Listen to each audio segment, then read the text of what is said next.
זה רגל, ועוד רגל השנייה. האמה היא רגל, ביד ימין האמה היא רגל ימין, ביד שמאל האמה היא רגל שמאל. הקמיצה היא הרגל השנייה, כאן הקמיצה היא הרגל הזו. אוקיי? ויש לנו שתי ידיים,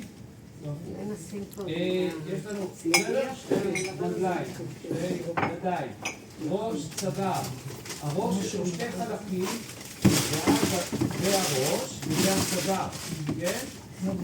או כאן זה הגרון, וכאן כל מה שהילדים מציירים, נכון? שתי עיניים, אף ופה. אם מישהו יש לו כאבי שיניים, אפשר להבין את זה ברגע.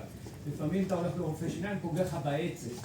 הוא לא יודע לטפל בזה, אתה בא למטפל סוג'ו, בשנייה הוא עושה משהו וזה עובר.